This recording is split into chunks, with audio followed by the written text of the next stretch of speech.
아멘. 하나님께서 우리들을 부르신 그 부르심에 후회가 없으시다는 게 얼마나 큰 은혜인지 모르겠습니다. 우리들은 진짜 후회 많이 하잖아요, 누구 불러놓고.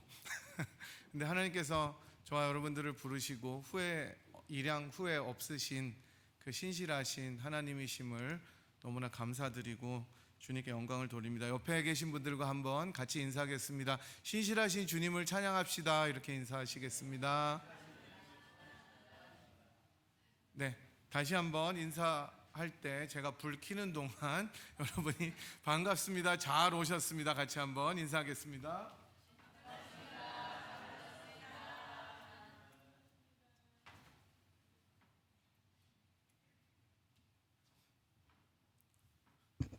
자, 여러분들 다시 한번 예배 오신 여러분들을 주님으로 축복합니다. 잘 지내셨죠? 네네. 오늘 날씨가 굉장히 쌀쌀하네요, 그죠?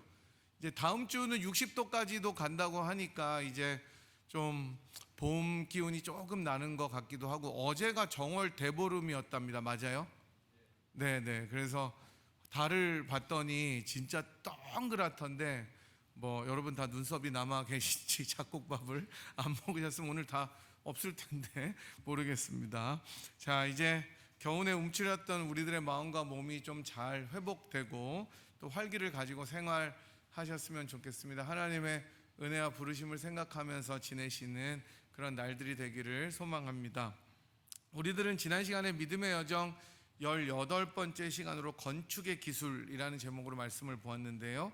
처음에는 이제 비평, 비판, 불만, 원망을 하지 않는 것은 우리들의 힘이 아니라 성령의 힘으로 살아갈 때 저절로 되어지는 우리들의 성품이다라고 말씀을 드렸고, 결국 이 모든 네 가지 복, 네 가지 화, 그다음에 비판하지 말고 원수를 사랑하는 이런 모든 말씀들은, 평지 설교의 말씀들은 실천과 순종으로 이어질 때 반석 위에 설 수 있는 그런 토대가 된다라고 말씀을 드렸습니다. 이제 오늘은 누가복음 강의 믿음의 여정 19번째 시간으로 우리가 제목이 얼마나 큰 분인지를 아는 것이라는 제목으로 말씀을 한번 나누어 보도록 하겠습니다. 오늘 우리가 읽었던 본문이 포함된 누가복음 7장은 굉장히 흥미로운 장입니다.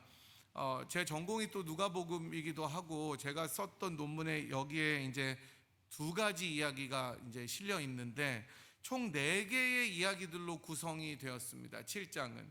그래서 누가복음 7장은 특별히 여러분이 읽으실 때 예수님은 도대체 누구신가라는 것에 초점을 맞추어서 읽으시면 좋은 그런 장입니다. 예수님은 누구신가? 그러니까 아이덴티티에 관한 거죠. 아이덴티티 오브 지저스에 관한 내용입니다. 더불어 7장에 등장하는 여러 인물들은 오늘 본문에 나오는 이방인인 백부장, 그리고 다음 주에 우리가 읽게 될 아들을 잃었던 과부, 그 다음에 향유를 부은 죄인인 여자 등으로 모두 이 땅에서 소외되고 뭔가 주변부에 속해 있는 연약한 자들입니다. 예수님의 관심이 이런 사람들에게 있었다는 것을 누가는 말해주죠. 아주 잘 나가고 잘 살고 성경을 잘 알고 그 당시에 의롭다고 여겨졌던 사람들이 아니라 예수님의 관심은 정말 소외되고 연약하고 아픈 사람들에게 향해 있다는 것을 누가는 가르쳐주고 있습니다. 이런 점들을 염두에 두시면서 말씀을 앞으로 들으시면 몇 주 동안 도움이 될 것입니다. 평지 설교를 마치신 예수님께서는 가버나움이라는 동네로 들어가십니다. 여러분이 기억하실지 모르겠지만 제가 몇 년 전에 마가복음을 강의할 때 가버나움은 무엇인가 something good, 좋은 일이 일어날 수 있는 지역이다라고 말씀드렸습니다. 저는 분명히 말씀드렸습니다. 찾아봤어요. 혹시 말씀 안 드렸다 그럴까봐 찾아봤어요. 말씀드렸더라고요. 말씀드렸습니다. 가버나움이라는 동네는 갈릴리 지역에 위치한 작은 어촌이었습니다. 어촌 마을이었지만 사실은 성경에서는 굉장히 중요하게 예수님의 사역이 정말 활발하게 이루어졌던 동네였습니다. 그래서 가버나움에 일어가면 뭔가 좋은 일이 일어나요. 믿음의 동네입니다. 특별히 예수님께서 나사렛 선언을 하셨죠. 우리 교회가 비전으로 삼는 그 3가지 비전을 예수님께서 사역 비전으로 삼으시는 이사야 61장을 회당에서 말씀하셨던 곳이 바로 가버나움의 회당이었습니다. 지금 이제 여러분들이, 저는 아직 성지순례를 못 가봤는데 여러분 가보신 분 계시죠? 다 없어요? 한번 가보신 분 가보셨죠? 못 가봤어요? 다 못 가봤어요? 우리 한번 가봐야 되겠네. 다 개를 부어서 네, 한번 성지순례 가봐야 되겠습니다. 지금 가버나움에 가면 실제로 회당이 있는데 그 회당은 이제 예수님께서 그 말씀을 전하셨던 회당은 아니고 4세기에 지어진 회당이라고 합니다. 근데 어쨌든 예수님께서 그 회당에서 본인이 메시아 되신 그 선언을 하셨던 4장에 나오는 곳이었고, 그 다음에 또 5장에서 우리가 베드로가 그 주님을 만나고 주님께서 야고보와 요한을 부르셨던 곳도 바로 가버나움이었습니다. 여러 병자들을 고치셨던 사역의 중심지가 바로 가버나움이었습니다. 근데 이제 우리 주님께서 평지에서 설교를 다 행하신 다음에 다시 가버나움으로 들어가니까 누가는 이 가버나움이라는 동네를 일부러 얘기함으로써 뭔가 또 독자들에게 기대감을 불러일으키고 있습니다. 그래서 우리도 왜 기억이 좋은 장소들이 여러분 있잖아요. 기억이 아주 안 좋은 장소도 있지만 굉장히 기억이 좋은 장소, 내가 저쪽 보고는 진짜 쉬도 안 한다라는 곳이 있다면 내가 이쪽으로는 정말 가도 너무나 기쁜 곳들이 있는데 그런 곳이 바로 가버나움입니다.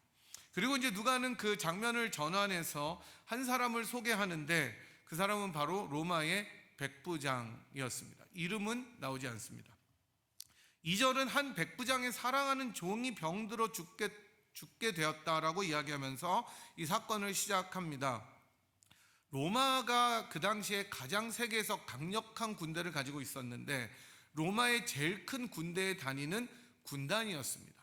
제가 군단에서 근무했거든요. 저 군대 안 갔다 온 것 같지만 저는 병장 만기 제대입니다.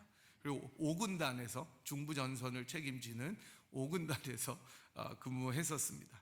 근데 우리나라는 이제 대장들이 있기 때문에 군단장은 3스타지만 로마의 군단은 굉장히 큰 그 지역을 담당하고 있었습니다. 레기온이라고 불렀습니다. 한 6천여 명의 병사들로 구성된 것이 로마의 군단이었고요. 이 사람들을, 이 군대를 지휘하는 사람을 백부장이 아니라 천부장이라고 불렀습니다. 로마가 강성했던 시절에 군단이 몇 개 정도 있었을 것 같습니까? 무려 28개의 군단이 있었습니다. 굉장한 국력이었죠. 얼마나 위력이 강했는지 각 지역마다 주둔한 군단의 천부장들은 정말 그야말로 그 위세가 어마어마했습니다. 백부장은 이러한 군단 가운데 100명의 군사들, 그래서 백부장입니다. 100명의 군사들을 통솔하는 지휘관입니다. 그래서 이론적으로 보면은 6,000명이니까 60명의 백부장이 있었다고 할 수 있습니다. 하지만 실제로는 정확히 100명으로 딱딱딱딱 나눠진 것은 아니었고 60명에서 120명 사이를 지휘한 것이 백부장이었다, 이렇게 이야기를 합니다. 사실 백부장들은 로마 군대의 핵심이었습니다. 사병으로서 가장 높이 승진할 수 있었던 이 지위가 바로 백부장이었고 그야말로 입대를 했던 일반 군인들의 꿈은 백부장이 되는 것이었습니다. 그러니까 우리가 사는 이 미국은 특별히 미국 국가를 위해서 봉사하고 헌신하는 군인들과 베테랑들에 대해서 혜택이 정말 좋은 나라입니다. 저는 진짜 깜짝 놀랐습니다. 한국에서는 군인이라고 잘 안 부르죠. 군발이라고 발이가 딱 2개인데 군발이 쪽발이 이렇게 2개 있습니다만은, 그러니까 참 군인들에 대한 인식이 좋지 않습니다. 그런데 이제 미국은 정말 그 나라를 위해서 헌신하고 봉사하는 군인들에게 혜택이 정말 좋은데, 공항에서도 보면은 퍼스트 클래스가 누구랑 같이 탑승하냐면 군인들이 제일 먼저 탑승합니다. 그리고 또 내리는 것도 그렇습니다. 그리고 심지어 커피숍에 커피를 사러 가도 누군가 사줍니다. 누군가 페이를 해주고 그 앞에 레지스터에서 돈을 받지도 않습니다. 일종의 감사의 표시인 겁니다. 나라를 위해서 이렇게 수고해 주시니 고맙습니다. 또 렌트비도 혜택을 받고 제대한 후에도 또는 복무 중에도 자기가 시간이 나서 공부를 하려면 상당히 많은 액수를 학비로 보조해 줍니다. 론이 필요가 없다고 합니다. 로마의 백부장도 이 정도까지는 아니겠지만 굉장히 많은 혜택과 특권이 있었다고 합니다. 로마의 전투력의 중심에는 이런 백부장들이 있었고, 그렇기 때문에 이 사람들은 경제적으로 굉장히 여유가 있었을 뿐만 아니라 앞으로 내가 더 큰 출세를 하기 위한 도약의 자리가 바로 이 백부장의 자리였습니다. 학자들에 따르면 백부장들이 대중의 은인으로 활동했다는 내용들을 볼 수가 있습니다. 대중들을 위해서 봉사하고 시민을 위한 여러 프로젝트들을 수행한 것이 백부장이었습니다. 그러니까 우리나라에서 보면은 뭐 대민봉사 이런 거 하잖아요. 나가가지고 뭐 농사일을 도와주고 도배도 해봤어요. 도배했는데 이제 그 집 주인께서 그냥 안 하는 게 낫겠다고 저쪽에 가서 밥 먹고 있으라 그래가지고 굉장히 저는 많은 유익을 누렸습니다. 한쪽 저런 이쪽 한쪽을 하다가 이렇게 울어가지고 혼나고 밖에 나가 있었어요. 하여튼 근데 이렇게 대민봉사를 했습니다. 근데 이제 오늘 등장하는 백부장은 로마가 이 유대인의 왕이었던 헤롯 안티파스에게 모든 권위를 주어서 갈릴리 지역을 위임했기 때문에 헤롯에게 충성할 수밖에 없었던 자였습니다. 따라서 이 지역의 갈릴리나 가버나움에 주둔하는 백부장과 군사들은 아마 유대인들에게는 썩 좋지 않은 위치에 있었을 것이 분명합니다. 왜냐하면 적군이 와서 주둔하는 거죠. 이 일본군이 주둔하는 것과 똑같은 일이었습니다. 그런 백부장의 종이 병들어 죽게 된 것이 오늘의 사건입니다. 백부장의 종은 하인이고 노예의 신분이었지만 백부장이 사랑하는 자였다고 나옵니다. 우리말이나 영어 성경에는 종이나 하인, servant 이렇게 나오지만 사실 이 2절에서 사용된 종이라는 말과 7절에서 하인이라고 나온 말은 서로 다른 단어입니다. 2절의 종은 정말 하인, servant나 slave, 노예를 말할 때 부르는 거지만 7절은 아들이라는 뜻도 포함될 수 있기 때문이었습니다. 따라서 백부장이 그 종을 아들처럼 여겼기 때문에 정말 사랑했다고 이야기할 수 있습니다. 이런 종이 병이 들어 생사를 넘나드는 위기의 상황을 맞이한 것입니다. 사실 당시 백부장의 위치 정도 되었으면 상당히 좋은 의사를 구할 수 있었을 것입니다. 요즘에 우리나라 의사들이 파업해서 대란이 났죠. 응급실에 한 명이 있답니다. 한 명이 100명에서 150명을 본대요. 그래서 그 파업한 의사들 중에는 몰래 그 응급실로 와서 진료를 해주는 의사들도 있다고 오늘 신문에서 보았습니다. 그러니까 얼마나 이게 의사들이 힘든 그 병을 고치는 사람인데 파업을 하면은 방법이 없는 거예요. 근데 뭐 그 당시는 파업도 하지 않았는데 분명히 좋은 의사를 구할 수 있었을 텐데 소용이 없었던 것 같습니다. 예수님의 소문을 듣고 유대인의 장로와 몇 사람을 예수님께 보냅니다. 그리고 이 종을 고쳐달라고 부탁합니다. 3절에 나오는 이러한 내용을 통해서 우리는 백부장이 굉장히 유대인들과 긴밀한 관계를 맺고 있다는 것을 알게 되죠. 사실 중요한 일이 있을 때 사절을 파견하는 것은 유대인들의 관습이었습니다. 백부장은 예수님이 유대인인 것을 알고 자기가 직접 찾아가지 않고 이 유대인의 장로님들 몇 분을 보내어서 이 관습을 통해 부탁을 하고 있습니다. 이러면서 백부장은 굉장히 지혜로운 사람이었습니다. 예수님도 유대인이고 자기는 이방인인데 예수님한테 거리끼지 않도록 사절을 먼저 보내는 것이죠. 얼마 전까지, 아니 어쩌면은 지금까지도 한국에서 제일 큰 뉴스를 차지하는 것은 그게 뭐라고 축구 국가대표 감독이었습니다. 축구 국가대표 감독이었던 독일의 클린스만이었습니다. 웨르겐 클린스만. 선수 시절에 이 사람은 세계에서 제일 잘 나가는 공격수고 골잡이였습니다. 차면 거의 들어갑니다. 잘생겼어요. 스마일맨이에요. 웃으면 막 다 넘어가는 거예요. 제가 웃으면 여러분들이 별로 그렇게 넘어가지 않겠지만 이분이 웃으면 사람들이 다 막 너무 막 그 미소가 좋았습니다. 근데 이 사람이 감독직을 맡으면 초기 경력을 제외하고는 계속 실패의 길을 걸었습니다. 그런 사람을 이제 대한민국 국가대표 감독으로 앉혔는데 아니나 다를까 여러 잡음을 일으키면서 결국 잘렸습니다. 파이어 됐어요. 경질이 되었습니다. 일각에서는 한국 문화를 거의 이해하지 못했다는 것을 큰 원인으로 봅니다. 다 져가지고 막 손흥민 울고 딴 사람들 다 우는데 자기는 막 웃으면서 인사해요. 그러니까 이제 사람들이 막 열받아요. 우리나라 정서에는 여러분 우리나라는 2등은 기억되지 않아요. 4강에 들었는데 이 사람은 진짜 서양 정성, 사강이 잘한 거 아니냐. 근데 우리나라는 이번 팀이 제일 잘하는 팀이었기 때문에 우승 아니면은 뭐예요? 다 진 거예요. 2등도 진 거예요. 그래서 다 사람들이 눈물을 흘리면서 막 침통한 표정으로 있는데 혼자 막 웃으면서 상대팀 감독이랑 수고하셨다고 사람들이 다 열받은 거예요. 그리고 공항에 와서도 좀 이렇게 수그리를 해야 되는데 4강이면 너무 잘한 거 아니냐 이래가지고 결국 잘렸습니다. 한국 사람들 무섭습니다. 네, 웃으면 안 돼요. 함부로 심각할 때 그거를 전문용어로 쪼갠다 그러잖아요. 반면에 근데 이 사람은 국가대표 감독을 하면서 한국 문화를 거의 이해하지 못했다고 합니다. 그러니까 파주에 트레이닝 센터가 있는데 북한이랑 너무 가까워서 싫어했고 반찬으로 김치가 매번 나오잖아요. 그걸 이해를 못했대요. 왜 한국은 맨날 김치를 에브리타임 주냐. 한국 문화를 이해하지 못했다고 합니다. 반면에 인도네시아의 축구 감독으로 임명되어서 이번에 인도네시아가 사상 처음으로 거의 한 80년, 60 몇 년 만에 16강에 처음 갔는데 그 감독은 우리나라의 신태용이라는 분이었습니다. 어떻게 갔냐?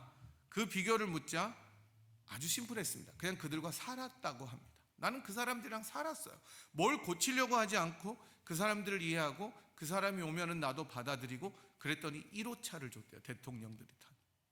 그래서 자기가 급해서 가야 되면 경찰들이 호위에서 다 비켜줄 정도로 국민적인 영웅이 됐다고 합니다. 자기는 아무것도 하지 않고 그들을 이해했다. 신뢰는 함께하는 것에서 비롯된다고 이야기하더라고요. 어우러지고 이해하며 살 때 모든 것이 가능해진다.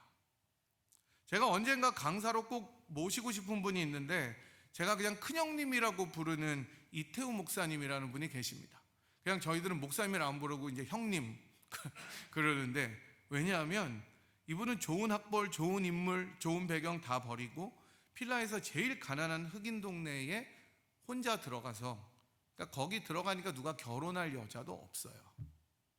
혼자 들어가서 20년을 넘게 그 흑인들과 함께 살며 복음을 삶으로 전하시는 그야말로 자기를 동네 목사라고 부르시는 좋은 분입니다.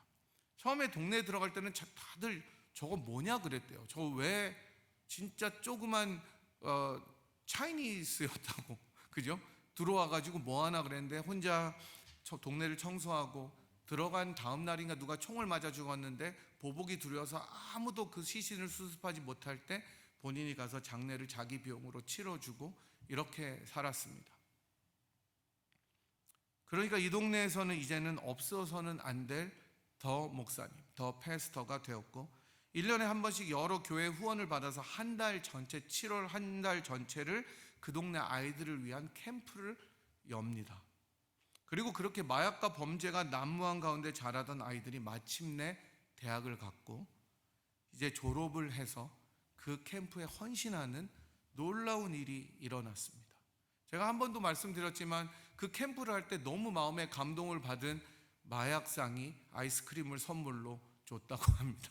그러면서 이 돈은 비록 블랙머니지만 너가 이렇게 하는 일을 보고 아이들한테 써줬으면 좋겠다라고 할 정도로 그 거리에 변화가 있습니다. 지금도 제가 그 집에 놀러 가면 다 밖에 나서 이제 그 대마하고 있는데 그 집에 간다 그러면 다 이렇게 다 이래요.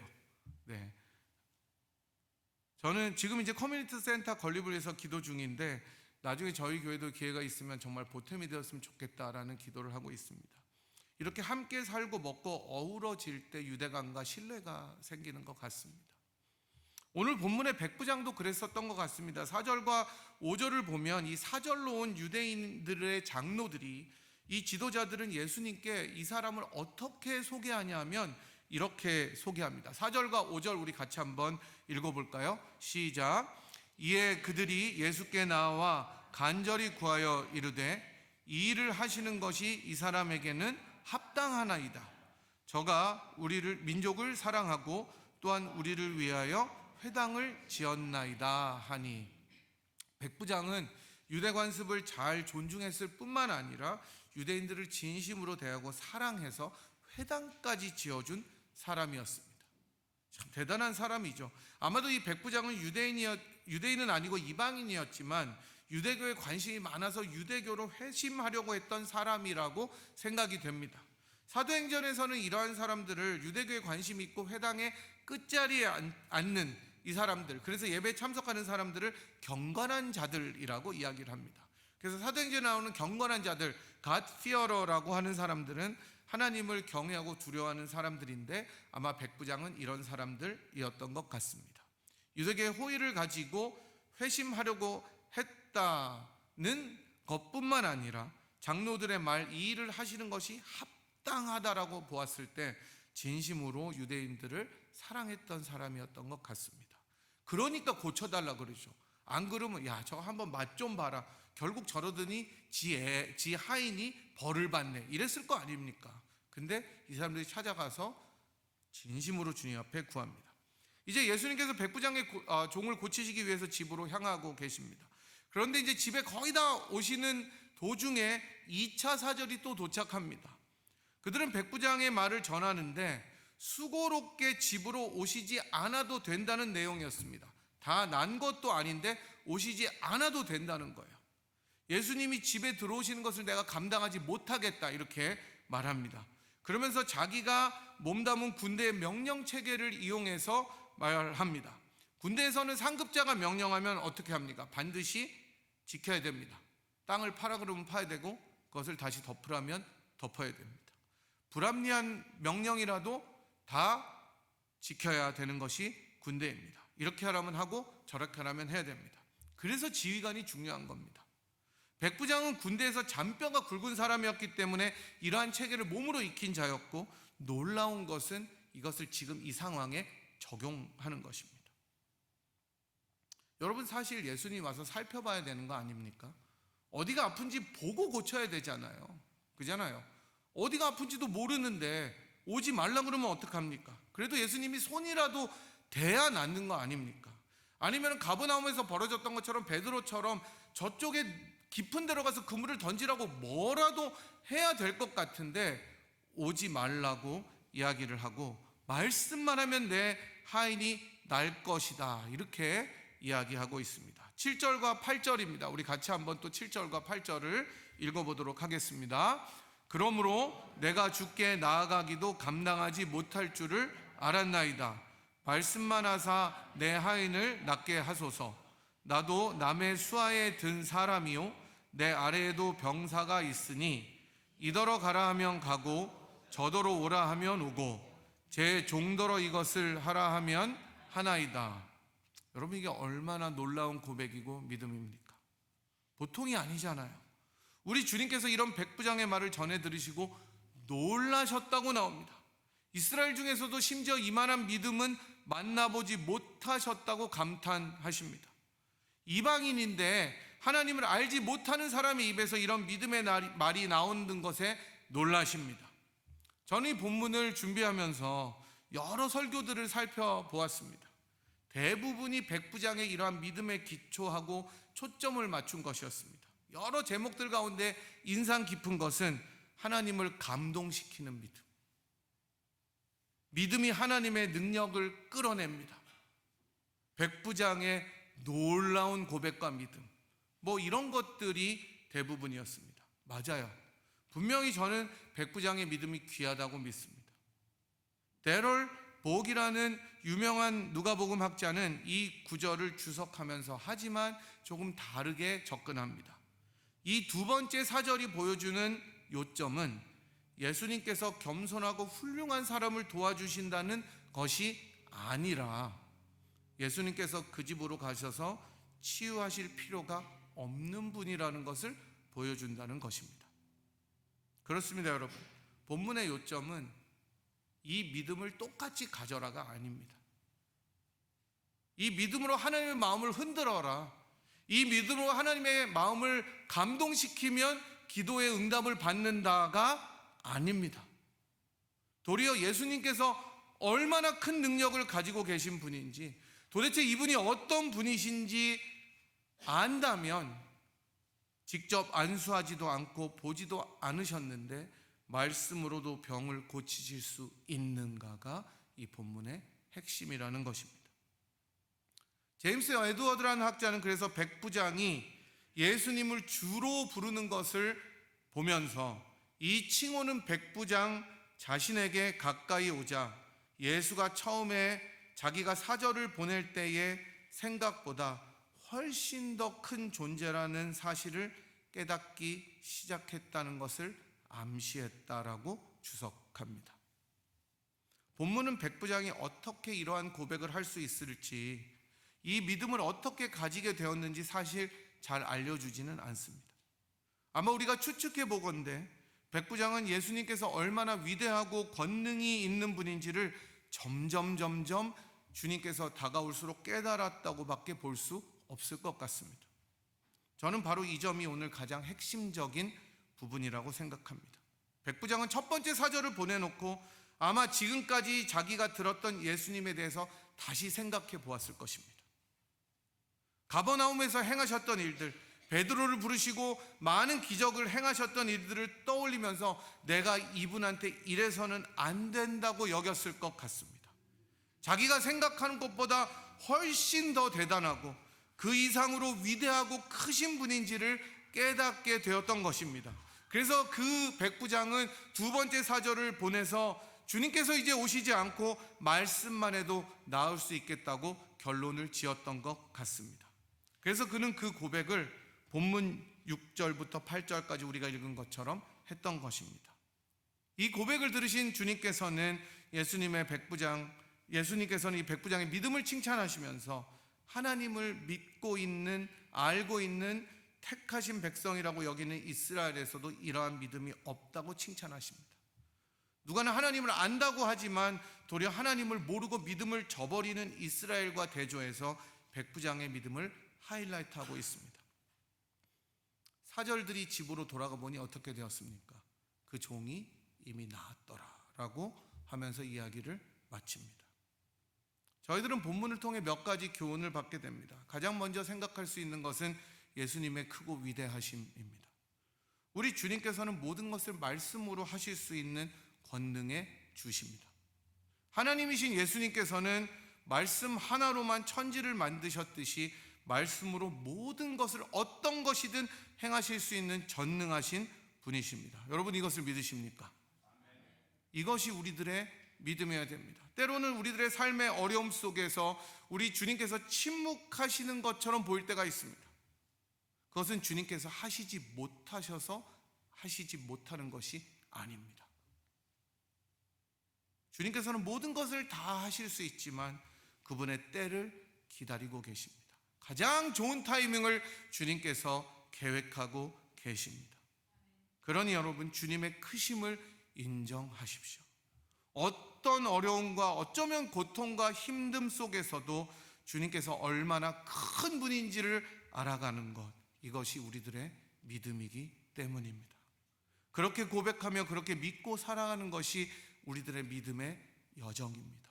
그래서 우리들은 한 걸음 한 걸음 우리들의 인생의 발걸음을 내디면서 하나님이 요만큼이었다면 내일은 이만큼으로, 그 다음은 더 큰 하나님으로 우리들의 가슴을 가득 채우며 살아나가야 하는 것이 믿음인 것을 기억하시기 바랍니다. 또 다른 하나는 주님께서 이렇게 겸손하고 진실한 믿음의 고백을 하는 자들에게는 반드시 응답하신다는 것입니다. 때를 기다리실 뿐이지 주님께서 멸시하지 않으신다는 것입니다. 그래서 우리 주님은 참 좋은 분이에요.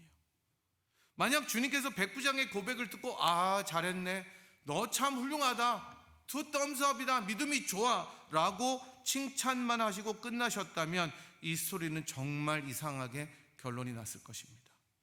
하지만 우리 주님께서는 믿음의 고백을 하고 주님의 크심과 위대하심을 인정해서 겸손함으로 고백했던 백부장의 간청에 응답하셨습니다. 사람들이 집으로 돌아가 보매 종이 이미 나아 있었더라. 종이 이미 나아 있었더라. 여러분 주님께서는 이러한 믿음의 기도를 절대로 외면하지 않고 멸시하지 않습니다. 여러분이 하시는 기도가 절대로 땅에 떨어지지 않는다는 것을 믿으시기 바랍니다. 우리가 조금 있다가 찬양하게 될 하나님의 사랑을 사모하는 자의 가사처럼 우리 주님께서는 우리들의 작은 신음에도 응답하시는 좋은 분이십니다.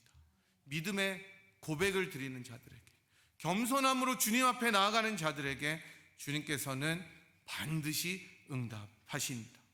그러니 여러분, 위대하신 주님께 믿음의 고백을 드리시기 바랍니다. 우리 모두가 날마다 주님의 크고 위대하심을 경험하고 체험하였으면 좋겠습니다. 말씀과 기도를 통해 그런 주님의 높으심을 매일매일 알아갔으면 좋겠습니다. 그리고 백부장처럼 겸손한 믿음으로 우리 주께 고백하면서 우리들이 가진 삶의 무게들을 주님 앞에 아랬으면 좋겠습니다. 우리들이 아까 찬양으로 고백했던 것처럼 우리들이 거친 세상에서 실패할 때 주님의 못자국을 만지는 사람들이 되었으면 좋겠습니다. 그럴 때 주님께서 여러분께 응답하십니다.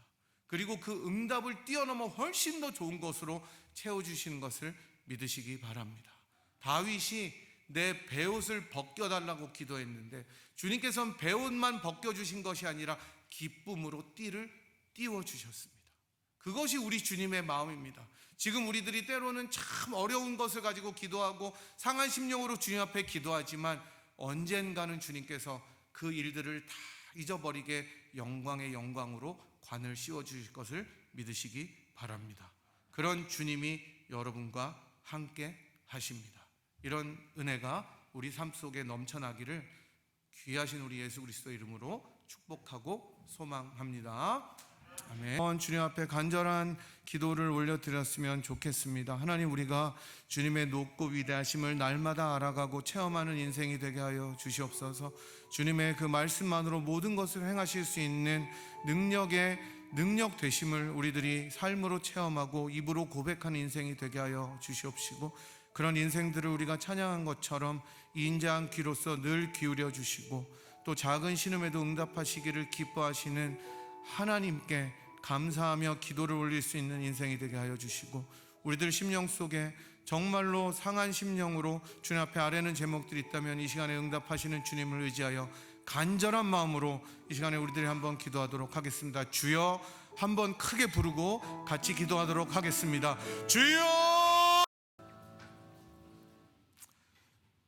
우리들의 모든 능력과 또 기쁨의 근원이 되시는 예수 그리스도께 감사와 찬양을 드립니다. 하나님, 우리들의 부족함에도 불구하고 하나님 사랑의 눈으로 우리들을 보고 계시고 인자한 귀로서 우리들에게 기울이시며 정말 우리들의 작은 신음에도 응답하시기를 즐겨하시는 예수님께 감사를 드립니다. 하나님, 우리가 날마다 주님의 그런 크고 위대하심을 기억하고 체험하며 알아가는 인생이 되게 도와주시옵시고, 그런 믿음의 기반을 두어 우리 주님께 믿음의 기도를 올려드리는 우리들의 간구의 생활이 되도록 축복하여 주시옵소서. 주님, 때로는 우리가 어두운 터널을 지나는 것처럼 연약하고 부족할 때가 많이 있습니다. 주님의 아버지 하나님 살아계심을 잊어버릴 때도 있습니다. 하지만 그때마다 성령 하나님께서 우리들의 인생 속에 찾아와 주셔서 우리 주님이 얼마나 위대한 분인지 또 능력이 많은 분인지 우리들을 잊지 아니하고 기억하시는 분인지를 우리들이 다시 한번 생각하면서 그런 주님 앞에 우리들의 모든 것을 드리며 나아가는 삶이 되도록, 믿음의 여정이 되도록 축복하여 주시옵시고, 그런 가정, 그런 교회가 되도록 하늘을 활짝 열어 인도하여 주시옵소서. 지금은 우리의 참 능력, 참 구원, 참 소망과 기쁨이 되어주신 우리 구주 예수 그리스도의 무한하신 은혜와 그 아들을 아끼지 아니하시고 우리를 위하여 기꺼이 내어주신 하나님 아버지의 극진하신 사랑하심과 성령 하나님의 위로 교통 충만하심이 하나님의 위대하심, 높고 크심을 날마다 기억하며 믿음의 여정을 걸어가기로 다짐하고, 또한 그러한 믿음의 기도를 통하여 우리들의 인생 속에 더 큰 하나님을 경험하기로 소원하고 돌아가는 이 자리에 함께한 주의 백성들 한 분 한 분 머리머리 위에와 사랑하는 분이엘 제단 위에 지금부터 영원토록 함께 하시기를 간절히 축원하옵나이다. 아멘.